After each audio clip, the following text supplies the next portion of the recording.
There's no two ways about it. The launch of Shadows of Evil fundamentally changed Call of Duty Zombies forever, for both good and for bad. Innovative features, mesmerizing visuals, and a truly wild Easter egg saga helped to contribute towards one of the most memorable experiences in the history of the franchise. And yet, while all of this good was taking place, the mode and wider game as a whole were helping fuel the fires of one of the most divisive scandals in all of gaming. And to explain all of this, we need to go back to the very start.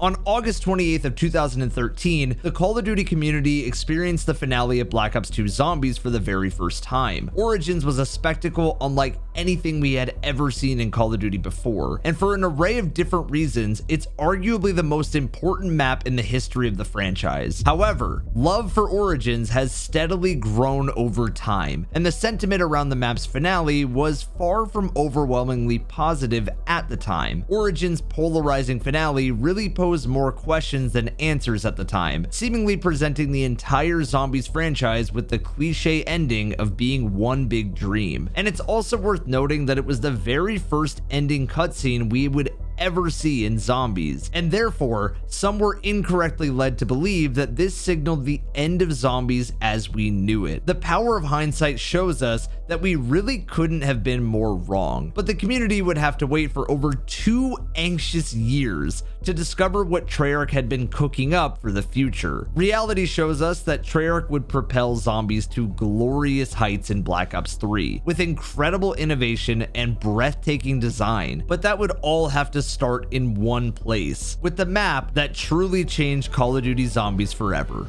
Shadows of Evil. As with any new game launch, first impressions are huge, and this was no different. The developers did not play it safe when it came to this new release, with fundamental overhauls taking place throughout almost every core feature of the mode. Firstly, players would notice the apparent absence of both the Primus and Ultimus crew, with a new group of crooks taking the main stage for Shadows of Evil inside of a fictional 1940s inspired Lovecraftian land called Morgue City. In my Origins video, I mentioned how opening the door to the crazy place in Origins probably had the more metaphorical impact of opening up Zombies in general to a brighter and more vibrant color palette, and this would be seen as clear as day upon the release of Shadows. The neon signs, the bright lights, the jazzy music, and a high contrast surrounding created an atmosphere completely new to Zombies. This wasn't just the same old feeling of a new map, it was the feeling of a completely new and revamped visual experience, possibly thanks to the heavily modified IW engine that the game was now developed on. The innovation extended well past just the aesthetics, however. Monumental changes to the movement and other gameplay elements contributed to the shiny new feel in Black Ops 3. Dolphin diving was no more, and instead switched out for sliding and even wall running mechanics at times, as well as the huge change of increasing the player's health by 50%, now allowing 3 swipes to be taken before a down as opposed to the 2 taken before, really helping to stress the 3 in Black Ops 3. These changes were just a few in a whole suite of changes that helped to switch the gameplay direction of Zombies in Black Ops 3, creating a faster pace, more chaotic environment for the player, and balancing this via increasing their health and strength of the arsenal available to them. This idea was reinforced with the introduction of weapon kits to personally mod their weapons to change their optics, handling capabilities, and even fire rates at times, as well as the introduction of arguably the greatest perk ever added to Zombies, Widow's Wine. Whereas Juggernog had granted players the ability to take more hits from Zombies, at the cost of 4,000 points, Widow's Wine would prevent the player from getting hit to begin with by creating an explosive spiderweb between the player and the zombie. This addition, in combination with the previously mentioned health buffs, movement buffs, and weapon kits, placed the player in just about the most overpowered position they'd ever been in the history of Zombies. And for the most part, this was received very well by the player base. However, that was all about to change with the introduction of some small, sugary spheres, Gobblegums. Gobblegums allowed players to further enhance their power fantasy via the introduction of positive gameplay effect modifiers that meant players could spawn in power-ups, grant themselves instant or all perks, and overall just further enhance survivability mobility or offensive capabilities. Gobblegums could be crafted with liquid divinium. However, the Gobblegums were crafted at random with a slot machine-like animation, meaning players couldn't necessarily focus on getting the ones they really wanted. While liquid divinium was earnable just by playing, it could also be purchased for real money. Gobblegums were pay to win, there's no denying that, but the concept of pay to win features is not new, nor was it entirely alien to players back in 2015. The discussion behind pay to win features is a long and complicated one, but the controversy behind Gobblegums was not as simple as it appeared on the surface. You see, it was not just a case of entering your dad's credit card info, paying $10, and receiving the Gobblegum of your dreams, and it was instead designed in a much more predatory way. We've got to have money. Players would have to purchase liquid divinium, then spin what was essentially a zombified slot machine in order to receive 3 random Gobblegums. With the addition of rarity levels such as Mega, Rare Mega, and Ultra Rare Mega to reduce the probability of players getting the super powerful Gobblegum they were really after. While Gobblegums were not explicitly required to play zombies, it was clear the map had been designed with the capabilities of Gobblegums in mind, and the difficulty was tuned as such that a player would feel the need to use them. Their inclusion had created a huge divide amongst the community, as things were no longer a level playing field. Reaching round 100 or completing an Easter egg was a whole lot easier if you had infinite supply of perkaholics and power-ups to help you along the way. And this was inevitably something only those willing to splash the cash would even have access to, and those who had more limited supply would be forced to quit the game right before the end to activate a glitch that would often allow them to save the Gobblegums they had used. This predatory system only helped to further fuel the already blistering fires of pay to win and gambling features in games. Part of me thinks that it's going to be completely fine. I trust that Treyarch will implement it in such a way that it doesn't really get in the way of things.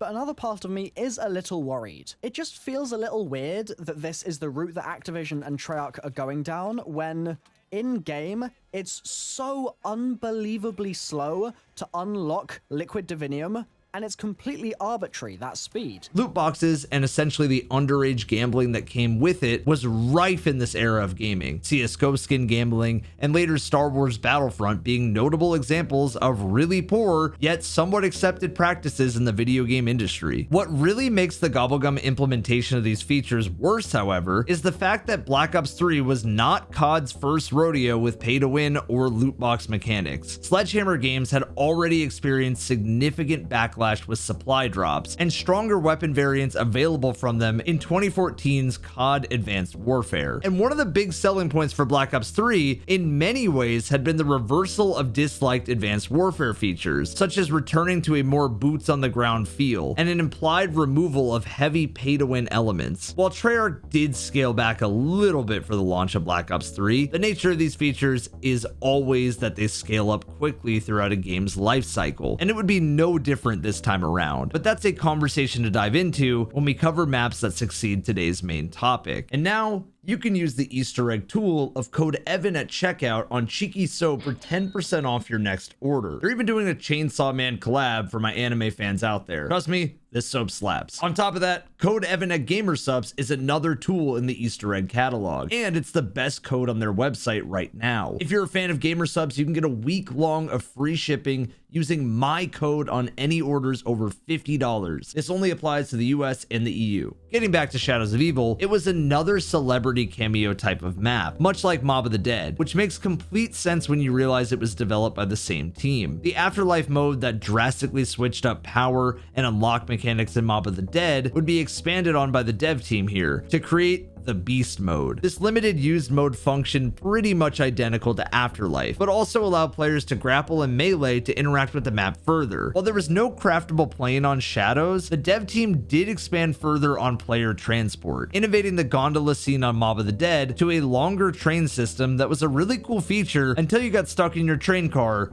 with one of these losers. This three-headed freak, was part of a trio of new enemies that were added to Zombies with Shadows. This mini-boss added increased difficulty to the map and struck fear into the hearts of those who were not properly prepared. Although, if you sent some cash Activision's way and prayed to RNGesus, you could acquire the Pop Shocks Gobblegum, which could essentially insta-kill these Margwas. I've really only touched on the biggest additions so far, but the real meat and potatoes, the flagship feature of this map, was its main quest Easter egg, as its inclusion is arguably the largest factor towards Shadows being such a fundamentally game-changing map, and the story of how it was discovered for the first time is equally as fascinating. We often talk about controversy when it comes to the discovery of world's first Easter eggs, and while at first it appeared Shadows of Evil had minimal controversy in comparison to other maps that were outright cheated, it is important to mention that a lot of features of the map, including significant portions of the Easter egg setup, were discovered prior to its official release on November 6th of 2015, as well as the fact that much of the Easter egg would be donated to streamers. Unlike lots of games nowadays, Black Ops 3 did not require an online connection to play, and therefore the game did not depend on servers being live. Those who had early disc copies of the game could play the game's offline features freely prior to the launch, and the earliest proof I could find of this was an Ollie video on October 22nd of 2015, detailing that people had the game early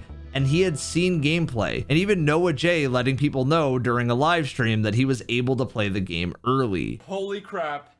It is finally here. The launch of Black Ops 3. The embargo has just lifted, and I can officially tell you guys, I have been playing this game since Friday of last week. I did some crazy mumbo jumbo muju going left, right through some hoops, and I got the game from Dubai. I think the original part of the game came from. Lots of previously mentioned features of the map were exposed in these early leaks, as well as arguably one of, if not the greatest wonder weapon in Call of Duty history, the Apothecan's Servant. Not only is its design still breathtaking almost 10 years later, but its insane power still wows players the way it did back in 2015. The black hole that is shot out of it did infinite damage to base zombies, and much like myself, it could suck dozens of zombies at once. The arrival of the Apothecan's Servant also marked the arrival of one of the most confusing yet fascinating sagas that featured a massive cover-up effort by Treyarch, but more on that later. Much of the Easter egg setup was discovered before the map's official release date, with the first being the unlocking of the Pack-a-Punch machine. Shadows of Evil continued where Origins left off, requiring multiple ritual completions. Players noticed that they could use the Beast mode to uncover 4 ritual items that had direct correlations to each of the characters: a championship belt, a fountain pen, a wig, and a detective's badge. It then made sense for players to bring each of these items to the relevant character location around the map. To start the ritual, however, players would need to pick up what would become the most important and historic quest item in the history of the Zombies franchise, the Summoning Key. The nonchalant placement of the Summoning Key in Spawn is almost framed as this easily disregardable quest item, similar to the shovel in Origins. Yet, those who have followed Black Ops 3's story closely realize that it really could not be more of the opposite. Starting the summoning ritual would summon zombie wizards named Keepers, and their inclusion further builds the idea of opening the crazy place in Origins really opens zombies up to a more fantasy setting. Once a ritual had been completed, players were granted with a worm, and upon picking up the worm, it would sit in their inventory along with a mysterious looking symbol. Players realized that these same symbols could be seen painted on the wall in the underground portion of the city too, and therefore once they had completed all 4 rituals, they took the worms to the wall, only for the wall to reveal a secret ancient room with 4 pedestals to place the worms. And this is what happened once players placed all the worms for the first time.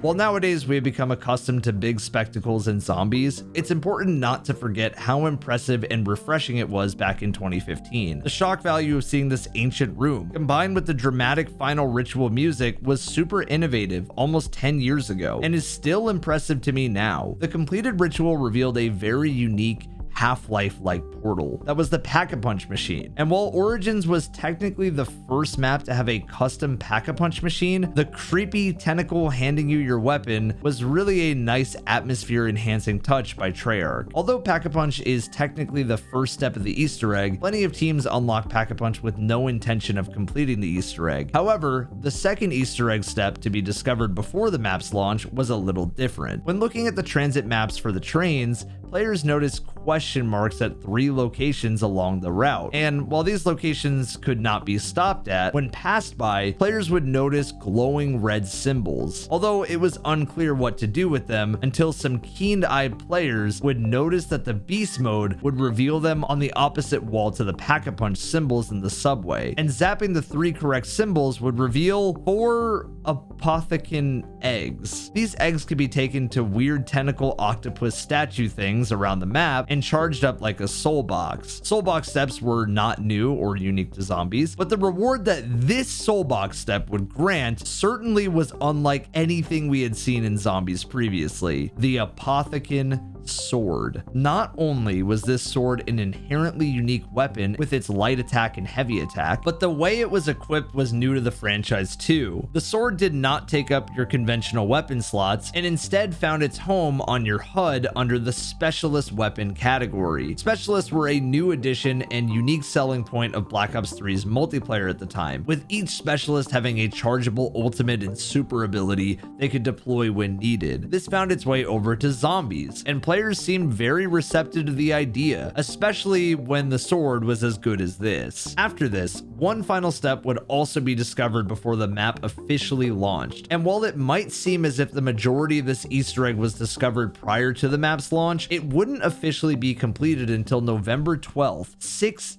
days after the launch, all due to some community confusion we will discuss later. Upgrading the sword was a lot easier for players to figure out, however, as Treyarch did a good job of making it pretty self-explanatory. When players returned to their character's respective ritual site, they now noticed a ghostly figure hovering above it, whom they could interact with to collect the Arch Ovum, in which they would use to trigger much more difficult rituals at different locations. These rituals spawned multiple Margwas and were somewhat reminiscent of the Unleash the Horde step with Panzers and Origins, in which a horde of Panzers would fly out of a hole and come in to ruin your day. Once the Margwa rituals had been completed, players were granted with upgraded swords, which was an incredible wonder weapon in and of itself. The upgraded sword allowed players to summon a little sword follower that interestingly shared its AI with the Dragonfly score streak in multiplayer. The sword follower would target zombies and protect the player, which, when combined with the civil protector and the Apothecon Servant's black holes, meant that players didn't really have to put much effort into surviving. The step really wasn't as hard as it sounds with its Margwa rituals, and I'd argue the Panzer step was much more difficult, purely down to the fact that Black Ops 3 players were much more overpowered and better prepared to deal with a mini-boss that probably wasn't as strong as Panzers to begin with. However, the ease of this Easter egg so far was soon to be flipped on its head. There is some misinformation out there about the time span in which this next step was solved, with some saying it took a few hours and others saying it took a few days. The reality is that a Noah J viewer named Unreal Pancake found it almost instantly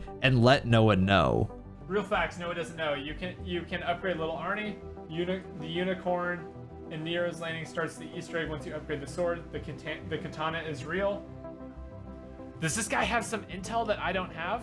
Funny enough, in my own Shadows of Evil playthrough for the first time, my teammate found this book by accident, and we didn't even know he found it until my chat said he did. Activating a book in Nero's office on the shelf spawned a totem in the subway station, and this totem was easily my personal favorite step of the entire Easter egg. In the stream where Pancake discovered the book, Noah spent the rest of that stream trying to figure out what to do with the flag, but couldn't do it. By this point, Call of Duty Black Ops 3 had officially reached its launch, and you may think this meant the Easter egg discovery process would be expedited, but it would in fact be the opposite, and the community would soon hit a wall. It's also important to mention at this point that those who had been playing the game on early copies noticed a bit of a change once the game had released to the public. It later transpired that Treyarch had intentionally made the game harder pre-release by increasing door prices, zombie movement speed, and zombie swipe speed, although it's not entirely clear whether this was done to deter those playing early or whether it was a last-minute game tuning. The real solution to the totem problem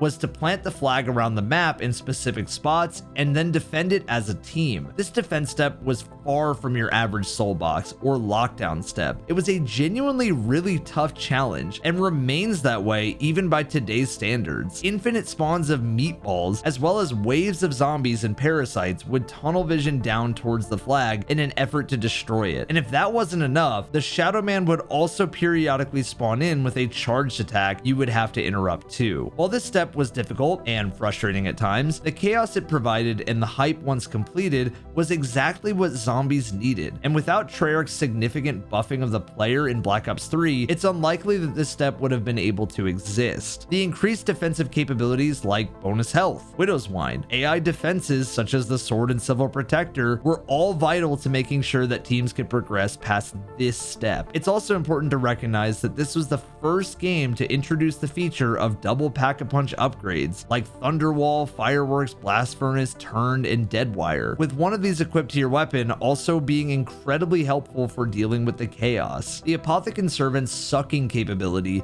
really made it an MVP for defending the flag, and those who managed to upgrade it had an even better time. And yes, you heard that right, the Apothecary Servant could be upgraded in Shadows of Evil. While it could not be directly upgraded in the Pack-a-Punch machine, some quick sleight of hand allowed players to swap weapons just before interacting, forcing the Pack-a-Punch machine's tentacle to take your weapon. Now, this glitch was not just a visual one. Your weapon would actually become upgraded for the rest of the game with significantly increased ammo reserves and the black hole part of the weapon switching from purple to a fiercer looking red. While players loved this upgrade, especially for the flag step or high rounds, Treyarch were less than impressed with players doing it and content creators posting about it. Activision began striking down videos on YouTube of those doing the upgrade or educating others about the upgrade, with Zombies legend Liam Winter letting me know Activision had actually messaged him at the time asking him to remove the video. What was confusing about this saga was that Activision do not normally take such a fierce stance on a simple glitch, and it's weird to me that they didn't just patch it and move on like we've seen hundreds of other occasions with glitches across gaming. The behavior of Activision, combined with the fact that the gun would actually become upgraded, led many to believe that there was a legitimate and secret way to unlock the upgraded variant that was yet to be discovered, and many members of the community would spend weeks and months trying to crack this apparent puzzle. To those who are Destiny fans or played heavily in Forsaken, many Zombies players saw this Apothecary Servant situation somewhat like the 15th Wish saga in Destiny. It was certainly confusing why Activision took this stance at the time, but around 6 months later became both clearer and more mind-boggling at the same time.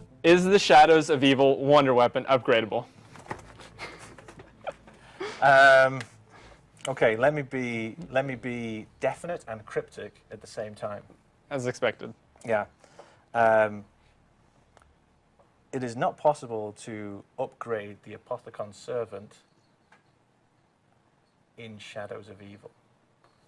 Jason Blundell simultaneously both broke hearts and sparked curiosity during that interview with Noah J, and 5 more months later, things finally made sense with the release of Revelations. The Apothecary Servant was officially and legitimately upgradable through an Easter egg on Revelations, and with Revelations being the spectacle finale to Black Ops 3 Zombies, it began to make sense why Activision had wanted to hide the upgrade in Shadows of Evil and save it for the grand reveal in Revelations. But I'll leave this to you to discuss further in the comments. After everyone had played the capture the flag step, a boss fight with the creepy Shadow Man awaited. While the fight isn't really incredibly interesting or difficult by today's standards, it's important to note that this is the first real boss fight in Zombies history, and much like of Origins, almost functioned like an introductory testing ground for Treyarch, with bigger boss fight endings clearly planned on the horizon. That's not to say that this fight was a complete walkover, however, with the fight locking you in and forcing you to fight hordes and evade Margwas, with the ultimate challenge of trying to avoid falling from the wall run section. Many facing the Shadow Man for this time time also found themselves stuck and confused on how to progress the fight, understandably being ignorant to the fact that the Shadow Man had to be trapped once he was hovering over the ritual table, although the capturing that took place during the 3 original rituals was perhaps a reference to this. The Shadow Man to me is a direct reference to the G-Man, a messenger for beings beyond our understanding. Capturing the Shadow Man, however, did not end the Easter egg, and I always enjoy when a puzzle continues at the point where the conventional end is expected. This final step is eventually where the community would hit a big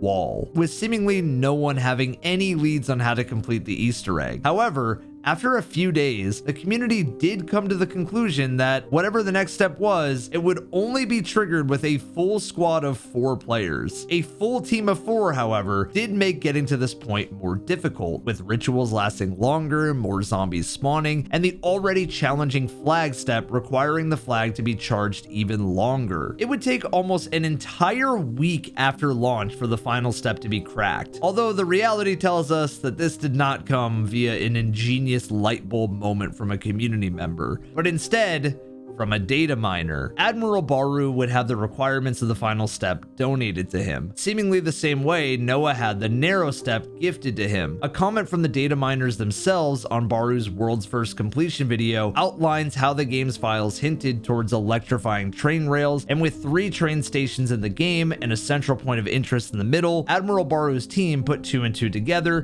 to complete the Easter egg and give us the first look at what was an incredibly interesting cutscene. Yes! We got it! Okay. Oh my god, we did it. Is that the intent? That's the Easter egg done.